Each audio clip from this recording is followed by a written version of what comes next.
Washington coming to Cal to do battle with the hometown Bears.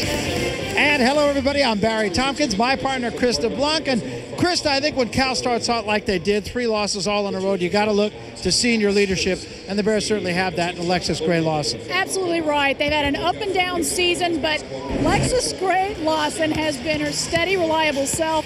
This is the kind of player that you look to. Her versatility makes her so tough to match up against. She can step out and hit the 3. She can post up inside. Got to get the ball to her. No question about that, and you can see her numbers right there. She has virtually rewritten the California record books for individual performances, but this year's Bear team is all about first-year players. 5 of them get significant time, none more than Denisha Stallworth. Well, and Stallworth might be a freshman, but she has adjusted to Division I basketball, coming off of a career-high 30 points at USC.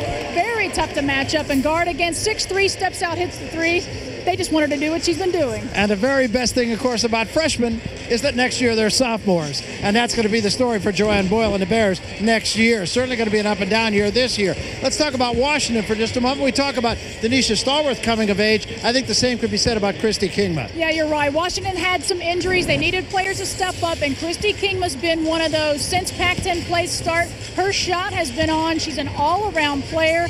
They've got to get it to her. You know, it's early in the year, and much too early, of course, to be talking about must-win games, and yet that's really what the Cal Bears are faced with today. They lose their first 3 conference games all on the road. They get home cooking here in Berkeley tonight, playing a team that right now... This is important for Cal to be aggressive and to attack because there's not a lot of depth for Washington, and for a young team who's struggling to figure out who's going to make those shots and take those shots, if nothing else, get yourself to the free throw line. Charmaine Barlow has come on, and Whitcomb will take a seat alongside Tia Jackson.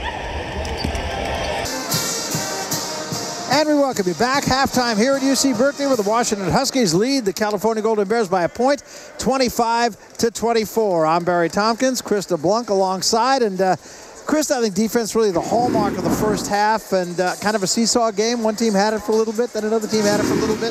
Nobody really taking control of this game. You are right. I think Washington early on had a lot of nice looks inside, but the shots just weren't falling. And then it was Cal finally late in the game picking up the defense, creating some offense. But early on for Washington, they were going to their main go-to right now, and that's Regina Rogers. She was dominating inside. No one really able to match up against her. And great hands as well for the big girl. She can't just score. She's an assist player also. A little bit of everything, but the high-low, she knows how to get into position. It's offensive rebounding, Barry. 4 rebounds, 3 of those offensive. Yeah, she was the difference maker, no question about it. But the Bears, after going pointless or without a field goal for 7 minutes and change, finally got something going, and it was all triggered by their defense. You're right, and Joanne Boyle just kept going to the bench, kept trying to find some hot hands, and finally found some defensive hands there to create some offense, getting out and pushing.